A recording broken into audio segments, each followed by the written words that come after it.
আসসালামু আলাইকুম সুপ্রিয় বন্ধুগণ, আমি এই মুহূর্তে যে গাছটি নিচে অবস্থান করতেছি, এই গাছটি আমাদের গাইবান্ধা জেলায় অবস্থিত, ২ নং মালিবাড়ি ইউনিয়ন জানের বাতায়। এই গাছটি আসলে একটা অচেনা গাছ, মানে এই গাছটা কোনো নাম জানে না কেউ, এখানকার স্থানীয় যারা, এটা লোককথা থেকে আমরা জানতে পারি। তো চলুন দেখা যাক এই গাছটি নিয়ে যে জনমনে যে জানার ইচ্ছা, সেটা এখানকার স্থানীয় মানুষদের কাছ থেকে জেনে নেওয়া যাক। আসসালামু আলাইকুম চাচা, ভালো আছেন? হ্যাঁ, আল্লাহ ভালো আছে। আপনার বাসা এখানেই? হ্যাঁ, বাসা আমার এইখানে আর কি, জানে বাতায়। জানে বাতায়। এই যে গাছটা নিচে আমরা বসে আছি, হ্যাঁ, এই গাছটার নাম কি আপনি জানেন? না জানি না, আমার বাপ দাদারা পর পায় নাই। মানে আপনার বাবা দাদা তারাও এই গাছটার নাম জানে না? না, এটা অচিনা গাছ, নাহলে বহুত 300 বছর বয়স।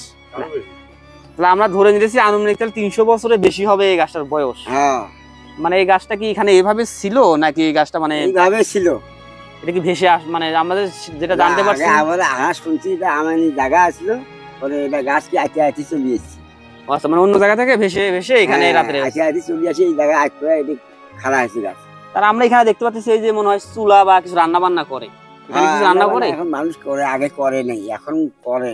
মানে এটা কি জন্য করে, মানে এই যে রান্না বান্নাটা করে বা যাই কিছু মান আসলে করে, তাই আশীর্বাদ সেটা হয়, যার জন্য তারা করে নিয়ে যায়। আচ্ছা, মানে এটা হয়তো অনেকে মনের ইচ্ছা থাকে, সেগুলোর জন্য মানে যে একটা মানে তাদের বিশ্বাস আর কি, যে হতে পারে মানুষ যাই হোক ধারণা করি নাই, যার জন্য তারা এখানে আসে, সেটা সবাল হয়, যার জন্য তারা করে। মানে এখানে বিকাল বেলা বা দূর দূর থেকে মানুষ এসে এখানে আর কি। তাহলে এই গাছটা যে এই যে আমরা দেখতেছি ডালপালা গুলো, এগুলো কি মানুষ কেউ কাটে নাকি?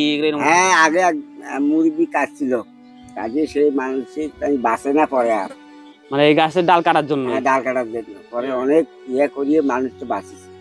তার মানে আমরা ধরে নিতে পারি যে গাছটা অনেক রহস্যজনক একটা গাছ। এটা আসলে মানুষ মানে আমরা কেউ, আপনার বাবা বা আপনার দাদারাও আসলে এই গাছটা রহস্য জানে না। না না না না, এই গাছটা যে মানে ফলগুলো, এগুলো তো খাওয়া যায় না? না, খাবার ফলও নয়। এই যে এখানে আমরা দেখতে পাচ্ছি অনেক ডালপালা পড়ে আছে, মানে এগুলো মানুষ নিয়ে যায় রান্না করে বা এরকম? না না, ডালপালা মানুষ বোলায় না, ধরবেই না এই ডাল। না না না। তাহলে চাচা এই গাছটা তাহলে আমরা ধরে নিতে পারি আনুমানিক 500 বছর প্লাস বয়স হবেই। এইরকম হবি আর কি, আমার তো বোঝা যেত, আমার অনুমান আমার এই যুগটা পথ পাচ্ছে না। হ্যাঁ, আপনার দাদাও তো বলতে পারে না, আমার বাপ দাদারা চলে গেছে, তারাই বলে দেখে এইভাবে গাছ, তাহলে কত দিকে আসছে না আসছে।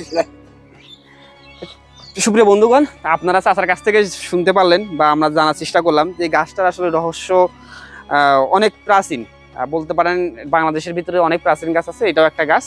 তো এখানে অনেক রকম বিশ্বাস, এক একজনের বিশ্বাস এক এক রকম, সেটা আমরা আসলে দোষে কিছু দেখি না।